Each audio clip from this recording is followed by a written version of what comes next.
things. There's the apprenticeship program is also there, which I think is really relevant to this conversation. So glad to be here. I'm going to be eating lunch at the same time because I'm kind of in a short window. Thanks, and sorry about that. I just started recording. But Candace, would you like to introduce yourself? Sure. My name is Candace Pearson. I'm with Building Green, which is a sustainable consulting company down in Brattleboro, Vermont. I'm also a board member of the Sustainable Energy Outreach Network, which is a local organization that helps build up the local trades and contractors in the area and educates them on building science. So kind of coming from the private sector side, but excited to think about workforce and what those people need to get educated on green building issues. Thank you. Joey, would you like to go next? Sure. Good morning. I'm Johanna Miller. Joey, I lead the Energy and Climate Program at the Vermont Natural Resources Council. I'm the appointed environmental rep to the Climate Council on the Cross-Sector Mitigation Subcommittee. I do participate a little bit in the Energy Action Network Workforce Network Action Team. Kara Robichek is attending. Definitely hope we can lean into the work that's been happening for a couple of years in that network. I'm also on the board of the Clean Energy Development Fund. Nice to see you all. And yeah, nice to see you all. Thanks. And then Kara, I think you go next. Thanks. Yeah, I'm not officially in this group. I'm kind of lurking, but I have been organized a climate workforce coalition for about 3 years through Energy Action Network. So if there's anything I can contribute, I would love to do so. Awesome. And Jane just got in. We're doing some intros if you'd like to go. Hi, I'm Jane Lazorchek. I lead the Climate Action Office within A&R. Awesome. I've been to a few of these, so I think I know the kind of next few minutes. So I just need to run and do something real quick, but I'll be back in 2 minutes. So apologies. Billy has the benefit of being in all three cross-cutting groups. You're gonna go through the agenda first? Yep. Liz, can you redrop it in? Sorry, I just was on my phone for the first couple of minutes. Thanks. No worries. I'm going to send it here again and I'll share my screen as well. And just quick side note, I wanted to attend the 12:30 thermal meeting. So I'm just, this is a full hour, right? I don't want to cut this short, but I also was hoping to attend that. Yeah, I think that's fine. You could hop out whenever you'd like to from this one to go to the next one. Well, I don't want to have them be in conflict, so happy to, so for next time. Thanks. Yep.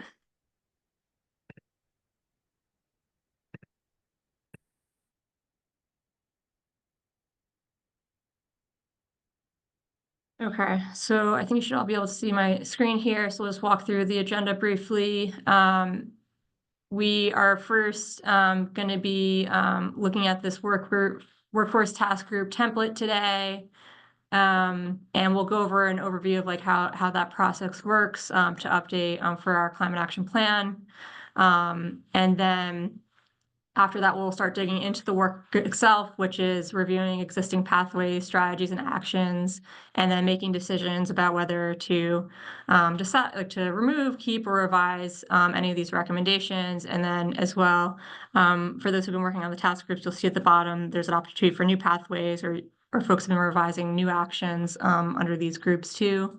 There'll be some time for public comment at the end, and then we'll wrap up and we'll have a meeting next week as well. Any questions on the agenda?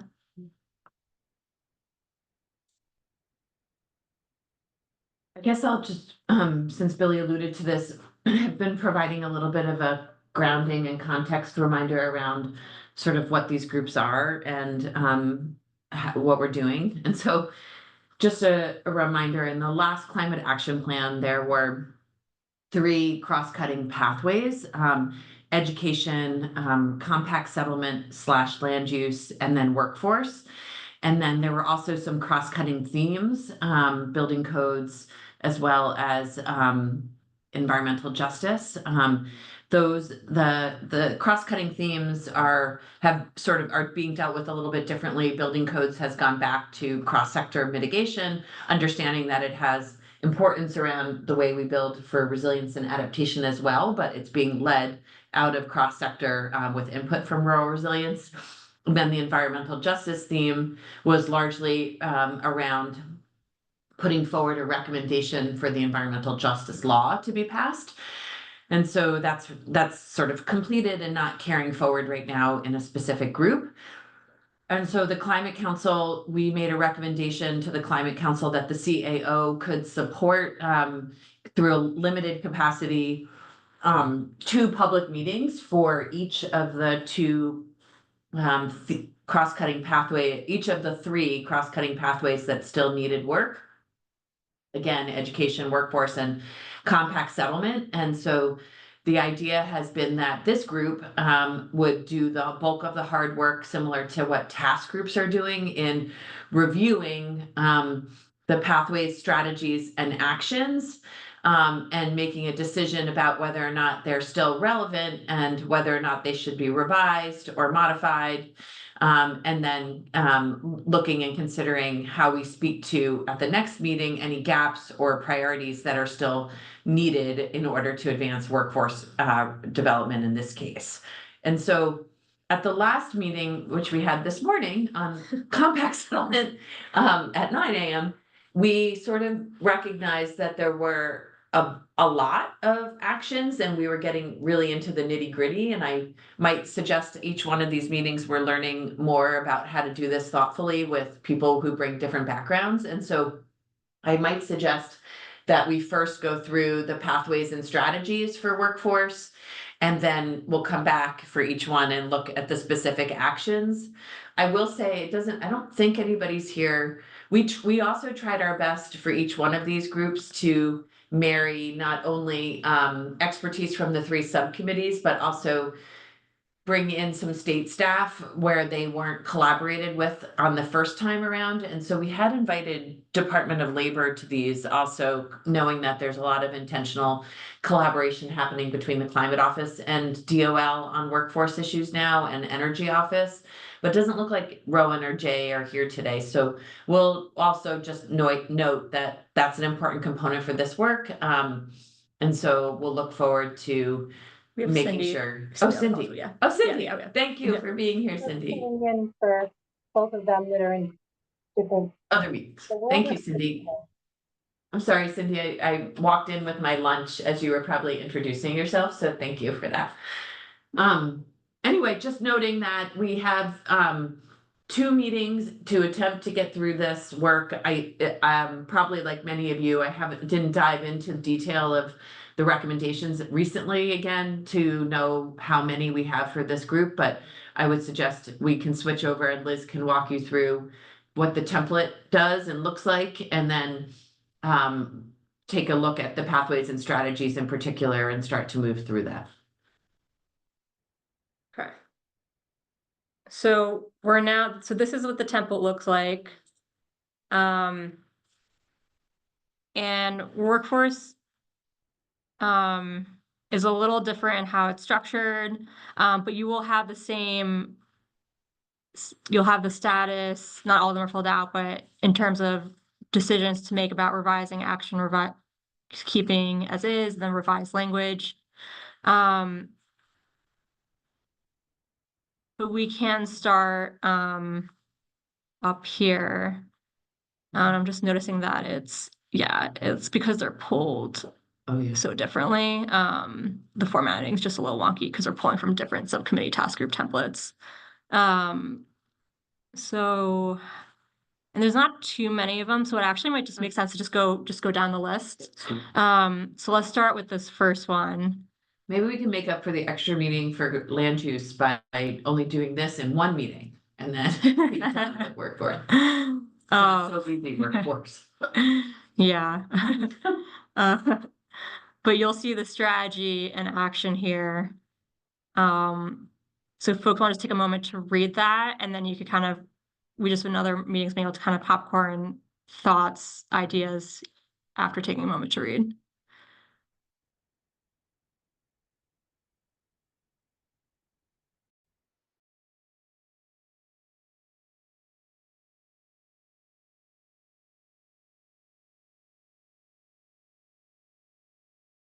I'll just say that, were we muted? We're unmuted. Okay, good. So this feels like multiple actions to me. And this is like a consistent theme from the last climate action plan, is like some actions are clearly multiple things. And so I would start by thinking about how to break this one up a little bit. And then I might also suggest that, which Cindy you might know about, but Rowan and Jay and I have been staffing the governor on a workforce task force with the US Climate Alliance. And there's a new climate ready workforce initiative that the governor that's tied to collectively across the 24 states that are in the US Climate Alliance, 1 million new registered apprenticeships in climate sector jobs. So it might be nice in this space also to sort of speak to the governor's collaboration and just say, like, work to advance the goals under the US Climate Alliance Climate Workforce Initiative as a new action. As a new one. here. So Okay. Anyone have thoughts on that? Wouldn't it be Initial thoughts? possible to just, since there's only a few, to read through them quickly so we don't recreate wheels that are lower down on this Yeah, page? absolutely. Yeah. Yep.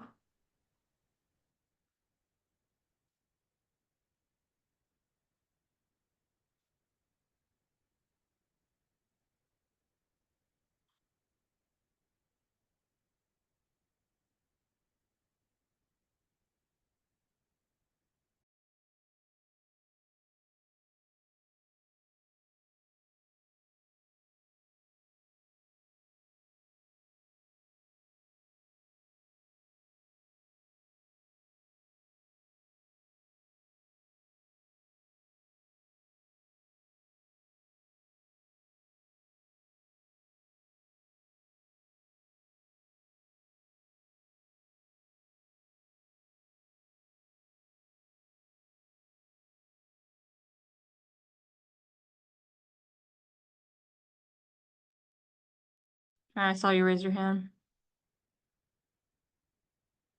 Yeah, just more of a question because I mean, workforce is sort of threaded throughout the climate action plan, but the section itself where in the climate action plan specifically speak to it is just, you know, sort of two strategies and, you know, 5 actions, which I agree with Jean are probably, there are several actions embedded in some of them. So it has not been a big focus of the climate action plan. And clearly there are efforts afoot. Jane just noted one through the US Climate Alliance. I'm sure there are efforts afoot through Department of Labor. Clearly, you know, through the Energy Action Network, which is pulling together a lot of this with all those different partners. I guess what I wonder about is, like, I like Jane's idea. That seems, there are probably a lot of, I wonder about, can we get a grounding from like Jane, what's happening and in the network action team to inform. I think those are 2 arenas that we should lean into heavily, in my opinion. We've done a lot of good thinking and good work here. So I'm just trying to, I guess my question is around process for doing this, the cross-cutting work and timeline. Did you just say you want to finish this by next week? this part, yeah. Although what the next steps are from this group recommended to the Climate Council, I think is up to you all, right? Like, I think there's some review and expertise from you all to look at what was here the first time, but the recommendation might be, you know, something further or some revamping of what this chapter even looks like, or yeah, I don't have the immediate ask was to review what was here the last time and see if it still makes sense and if there's gaps in the space. But then, like, education was one that we talked about yesterday, where we were thinking about, like, how and where we make sure we pull that lever across all the other subcommittees and maybe use the education cross-cutting chapter more as to highlight the buckets of education and where it falls and really point people to the chapters of like mitigation and ag to learn more of the specific actions. And that might be the case for workforce too, but it does feel like there are some, like you're suggesting, Joey, like some broader initiatives that should certainly be highlighted here to ensure climate workforce is carried forward. So it's not maybe as much about the specific operational tasks as highlighting the initiatives. So I don't really, I'm sorry, I'm kind of speaking in circles. I feel like it's like Kara's suggestion to read through them all was a really good one to see sort of what the breadth of what was sort of assimilated here last time was. But yeah, like even in the education space, there was a lot of stuff about workforce in the natural and working land sector that isn't here now, but it's over there. So I don't like the benefit of hopefully doing this now is and pulling together a draft cap by March is going to allow us to do a lot more synthesis this time and not just pull things together and call it a workforce chapter. Like, so probably good to go through these, say what this is, say if what we want to say about further work needed in this space as a recommendation to the Climate Council to think about what's still needed to be thoughtful about workforce in the cap itself. Hopefully that made some cohesion, some sense.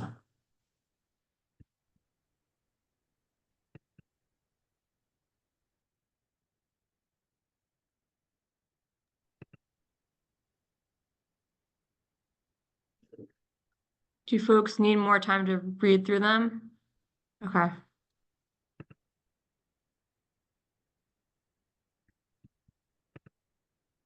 It's hard because it's like with this template, it's harder to revise the strategies and pathways. Can you?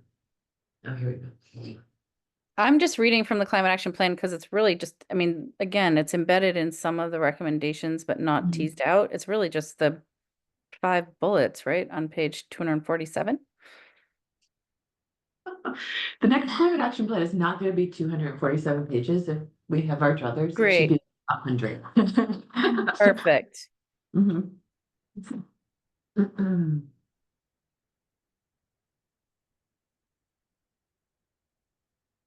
Put that in the chat here too. Let me get that. Yes, I can do that as well. Page 247. Mhm. Well, actually 239 of the document itself. But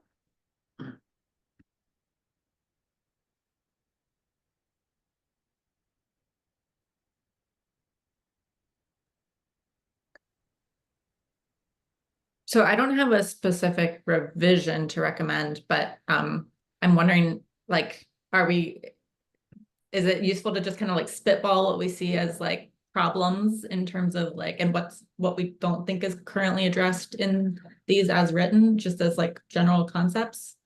Is that a useful way to move forward, or do we like go action by action? It's varied by meeting so far. So I think whatever, yeah, would work best for you all. If there's either when you're doing this or afterwards, if there's like bigger concepts you want and larger pathways, we could add those. But right now, if you're seeing gaps, like, yeah, we could dig into those. Like if there's one that you want to mention right now. Yeah, I guess I want to put out like a problem that I am aware of, which is being involved in an apprenticeship and training organization that offers training to workforce that is supposed to do kind of electrification and green building and lots of clean energy work.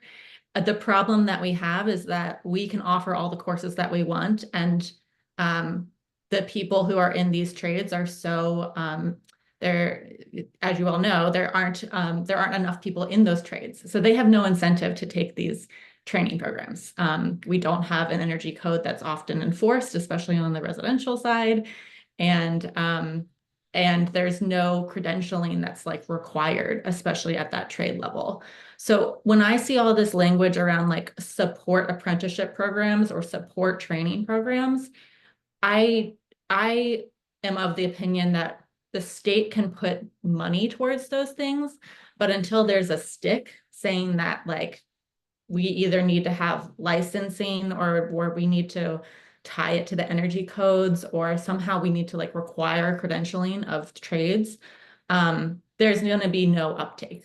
Like, you know, the people in the trades are actually don't have the bandwidth to take these classes or take these training programs, and no incentive to do so because they're already overburdened with work.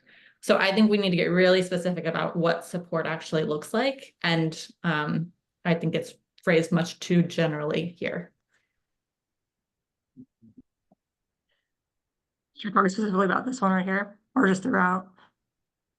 So it's there, support workforce development, and then it's talking about registered apprentice programs, and then promote workforce development is the next one. Yeah. I see, Cindy and then Kara. So I wholeheartedly agree with your statement. I also would just say that when it comes to the primary areas of focus, which are electrical and plumbing, we do have licensing requirements for those occupations. And so I think that what we are seeing from the apprenticeship registration lens, which is what we're tasked to do at the Department of Labor, is when an employer or an industry group brings to us an occupation and says, we want to register this occupation, and we have employers and jobs, because an apprenticeship is a job. We have jobs that you know, people will begin to enter. We feel a little bit caught at times with licensing. So what we are trying to do is to strengthen our relationships with licensing.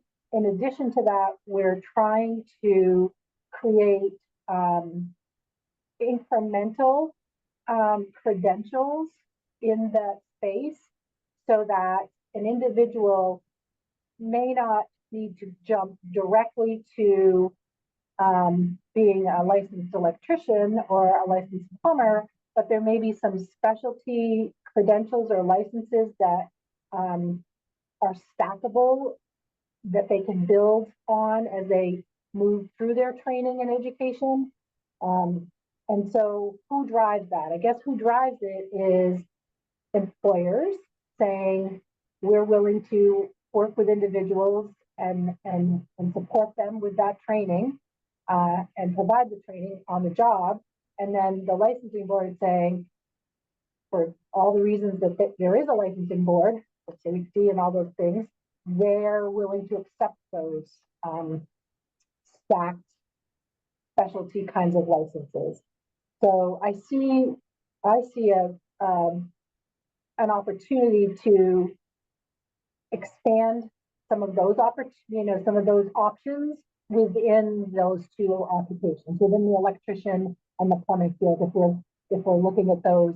Because what I think we see from a practical side is, it feels like a lot for workers, like you just described, that are already trying to go to work every day and you know, take care of families and other things, to think about, you know, instruction in addition to that and the what's in it for them. But they have to if they want to be licensed. But maybe if we create some other steps along the way that they also kind of have to do, with wage increases and other incentives built in, we could try to break it down a little bit. I don't know if that's helpful, but that's something I think we're trying to look at.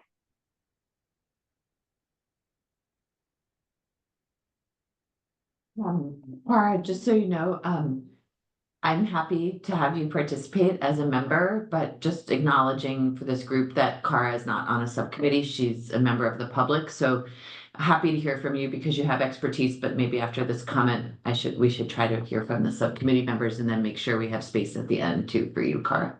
Okay. I can wait if you want. I'm okay if others are okay. I just know Liz wasn't sure who you were coming from, and so I'm just highlighting for the group that you're a member of the public technically in this capacity, but I'm fine with it if others are for now. Okay. I'm gonna make two super quick comments. One is just following on from what Cindy was saying in that conversation, that it feels like there's a need for more capacity within the apprenticeship program. So building capacity to take on more apprenticeships and support them through the program. And then a separate thing I don't see in here is something about supporting a more diverse workforce, which I think would also fit in with the EJ goals of the climate action plan. So assuring support for diversifying of this workforce. Thank you. That's great. So it seems, you know, it was actually good, Joey, the refresher that you just mentioned about looking at the plan. And, you know, reminding myself that workforce was actually not a pathway the last time, it was a theme. And in our recommendation to the steering committee who created these groups, it was an acknowledgement that workforce should be a pathway or should be an actual, you know, bucket of a cross-cutting issue that we continue to work on, because it is something that could have targeted actions that enables the rest of the plan to be successful. And so, yeah, I'll defer to all of you how you want to deal with this, but, you know, we're already starting to identify both refinement of current actions that get at more detail, but also some gaps. So it might make sense, because it has been helpful in the past just to go through line by line, and actually in the comment section to the right of this spreadsheet's a little different than I'm used to, but for the other ones, but actually note that we should revise this and what the revised language is, which would note breaking this into multiple actions if there's consensus among the group, and then starting to actually put language to what you were speaking to, Cindy and Candace, around the details of like where Candace sees the gap and Cindy sees a solution in the way that DOL actually operates. So if we want to actually do that for this one, that would be great. And we could keep going through in a way that makes sense to just sort of revise, and I highlight gaps and don't limit ourselves to just working within these buckets. But once we get to the end, either today or next week, then we could really sort of pick up on the key themes and gaps that aren't here to tell more of a story about it all. We might as well capture the language now for this. It's hard to see on the screen, but yes. There we go. Oh, So this one, yeah. so you're saying want to revise support language, I think I heard. Let's see. Go for first the strategy. For the strategy.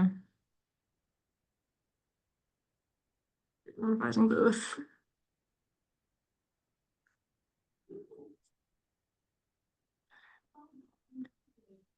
Yeah, I didn't hear. Was that specific to the strategy, you guys first, to say something more specific?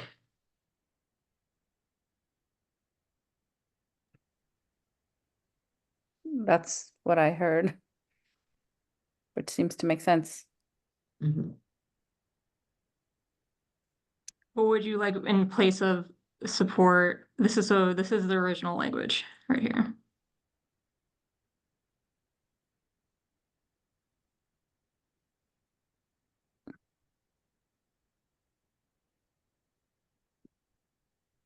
Well, it sounds like, so the action is about focusing on outreach and program development.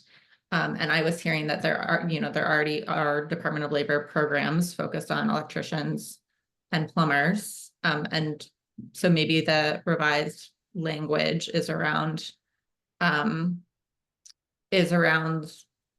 furthering the programs for those specific occupations. And then I would add, and creating licensing or credentialing requirements for some of the other occupations. Like, for example, I know contractors don't have any sort of licensing requirements. So it's kind of looped in here as all these occupations, but all of these occupations have different requirements and different licensing, and Right. Maybe since we couldn't actually go through and list out every one where it doesn't happen that we would want it to happen, it's like further in further support where licensing occurs and review opportunities where it doesn't occur that would enhance building a climate workforce or something like that. So like what other jobs would make sense for licensing?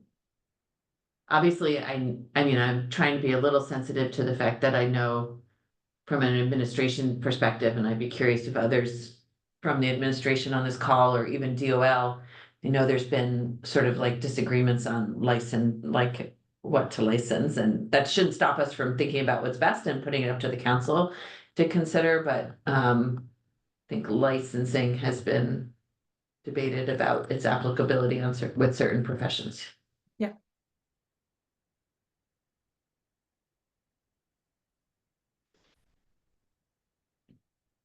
So how does that look for revised? Anyone have any? If we're good, we'll move on to the actions. This is the part we want to break it up.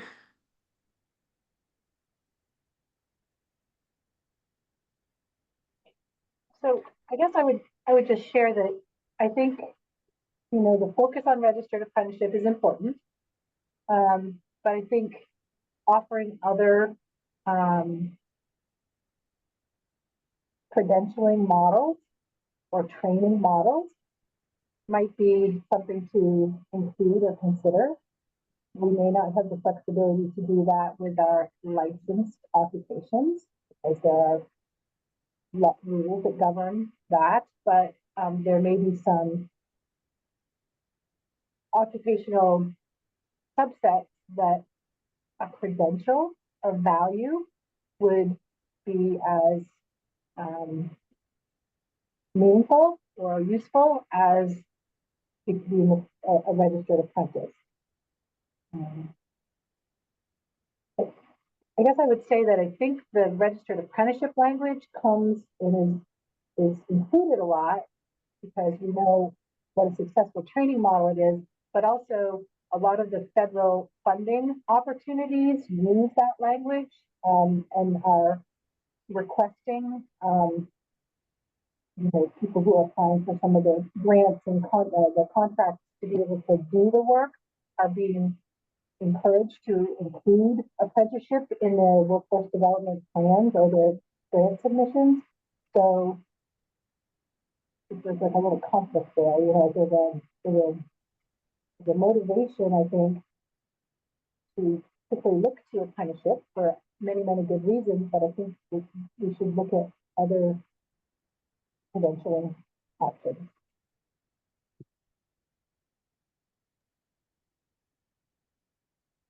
So Cindy, just a side note, I'm having a very hard time hearing you. Sounds like you're underwater. Oh, I'm sorry. That's okay. I don't know if others are experiencing that, but I definitely am. Problem that I had forever, which is state computers don't love Zoom sometimes, and Yeah, My volume is up pretty high, but we don't Yeah. know what's happening. Yeah. So one thing I might, in terms of today's process, like look through existing recommendations, think through how to unpack ones that are clearly multiple actions and move Mhm. them into separate individual actions, and then identify, any revisions or any gaps. Mhm. I kind of wonder about, for me, it might be helpful to like step back and dig more deeply into some of the, learning from what you are doing already, Jean, through the workforce development work you're doing at DOL, and then the network action team. I'm just trying to grapple with process in terms of how to, for me, I don't know Mhm. how to, and I'm definitely want to participate in the other meeting that's happening right now too. So in terms of next steps, I might peel out, but I can do some work and like identify, look at this document that you're pulling together now, Liz, and offer some further ideas. But next Mhm. steps are to have all the good ideas on this sheet and then float them up to the council Right to the council, yeah. Mhm. next week? Well, as I said, it was sort of limited capacity around CAO being and like commitment to having public meetings. So we put forward the idea that they could be done in two. But I think that like if there's what I'm hearing is maybe there's work that to the best of our ability, Liz could sort of go through and try to break these up a bit and then add in maybe work directly, Cara, with you to add in a strategy around the EAN workforce committee so that that's reflected here, because that feels like a gap since that's already a coordinating body. So say something about that and then say something about a strategy around the governor's climate workforce ready initiative and then bring it back in like maybe in that framing to help go through like so it's easy, already broken up and what we could be really be doing is fine tuning language. I don't have any like silver bullet ideas right now, so if anybody has a better approach, I'm happy to hear Jean, it. did you say, so for the 3 cross-cutting issues, there are gonna be 2 public hearings? These 2 public meetings, yeah. One public meeting, sorry, on education. Have we decided which ones, or you're gonna try to put workforce? No, they are, These they're are, these education, are those compact meetings, settlement. Joey. Oh, Yeah. these. Okay, Yeah. very confused. Thanks, Billy. That feels like oh yes, these are the meetings. And Okay, yeah, this is literally what the steering committee said. CAO will put together these groups to come together, review what was in the last plan and identify gaps, and then it goes up to them. So, some of these are more challenging in that now this wasn't even a cross-cutting issue last time, it was a theme. We're trying to make some sense out of something that wasn't thought about in the same way last time. So it feels like we could at least put in what we know about sort of the high level work happening at the state as strategies to continue to invest in, and Yep. then define a little bit in detail what the actions are that were already identified here, knowing that they're written very long-winded and we could split them up and then go through from there. okay, thank you. That is fundamentally extremely helpful clarification. Very confused. And that makes a lot of sense to me, because my guess is too that the work that you're doing through the Climate Alliance and the work that the Network Action Team and probably other work too, is that there will be even we can high level sort of support and point to those initiatives, but there may be some fundamental like core findings already that should be like potential actions. And that's what I'm not as clear about knowing what those are. So just trying to figure out what is the process for getting that kind of information? And it feels like getting some words on a page that point to those things and then doing more work to understand and pull out the more specificity. And one other So- thing, just generally as an action, I would like to wonder about seeing there is just pointing towards like any sort of federal funding that we could pull down to like encourage the state to like, sure this is already happening, but access and work to secure as much federal funding for climate, clean energy workforce as possible. I don't know. Yeah, so I wonder if there's 3 distinct next steps. Or 4, I'm thinking, actually. Great. 1 4. is, and Liz can note this maybe, 1 is that Liz go through the recommendations from last time and do her best at splitting and cleaning them up so that they're cohesive. And then there's 3 distinct separate new areas to focus on gaps and that we could do some interim work in between. 1 would be around the governor's climate workforce initiative with the Climate Alliance and based on like DOL and ANR's experience in that space, we could write a strategy and some actual actions associated with that we know are coming because of that initiative.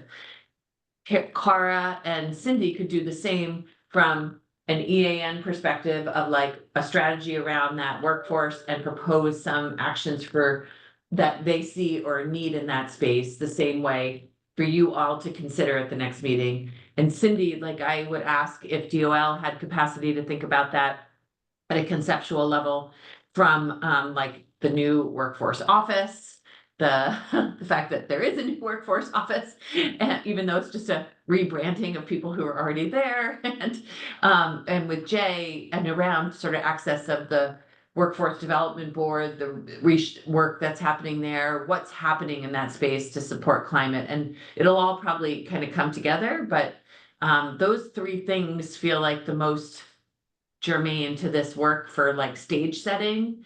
And by sort of trying to bucket it in between the two meetings and propose actions, the three leaders in that space could then present those to this group next week to discuss and debate as sort of a framing for this. I might ask that we actually will delay the next meeting to give us capacity and time to do that, because I don't actually think I have time between now and the next meeting to actually do that, but I think that's okay, like, because the pathways, strategies, and actions that are being considered by subcommittees and stuff don't actually have to go to the council till December, so we might be able to give us a little bit of space to put that together and come back together as a group in a few weeks with something more thoughtful to vet out, knowing that this is not representative of the work that's happening foundationally behind the scenes for workforce.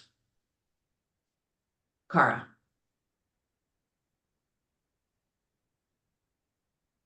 So I was just noting in looking through the slides from the thermal task group meeting that's going on right now as well, that they also have a workforce pathway within their recommendations. So just was curious how that gets incorporated in with this. Yes, I don't know. Don't have an Well, answer. Jane, I like your suggested strategy, and that makes a lot of sense to me. And looking at how other task groups or subcommittees are pointing towards workforce, knowing that would be helpful. Well, so it might argue that there's a need for us not to think about sector specific needs in this area, but think about the foundational work that needs to happen to support workforce more broadly, like which is the three things we were just talking about, like federal funding, what DOL does, a governor initiative, and then a state private partnership that's supported through EAN's collaborative that pulls groups together. And maybe we keep it at that level and sort of knowing that even in education and in like the same thing goes for ag and eco, like there's a whole section on working lands economy that I can't imagine is not talking about workforce for ag and forestry as part of an underlying theme there too. So that stuff should probably live with the subcommittees where the expertise is most needed. And this should be sort of the enabling sort of backbone of workforce components.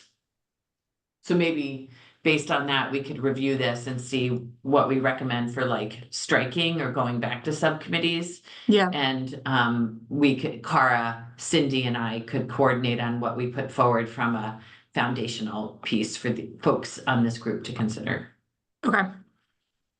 And also, in order to give us time to do that, Liz can coordinate Cindy, Cara, and I around time that we need and sort of expectations. So the three of us all put together a similar sort of scale of things and reschedule the next one of these meetings to provide time to do that. Okay. That sounds good. Just so you know, this is not, each one of these groups has been slightly different, but each one of these groups have struggled with their own path to find like success in figuring out this work. And it's just the nature of the Climate Council's work, I will say. And no one person running points. So we're all running around trying to figure it out. Well, that sounds like a good plan to me. I very much appreciate the clarity and these concrete next steps. Assuming, Cara, you're willing to do that? Yeah, I did just volunteer Cindy and Cara, but I've seen some nods. So, great. Thank you, Cindy. Thank you, Cara. yeah. Okay. All right, I'm gonna go peel into that. Join Thank building you, demo. Okay, go everyone. for it. Okay, we'll be in touch with rescheduling, and Cara, Cindy, Liz, and I will be in touch about how to move that independent work forward. Thank you. Thank you. Thanks all. Have a Bye, good one. guys.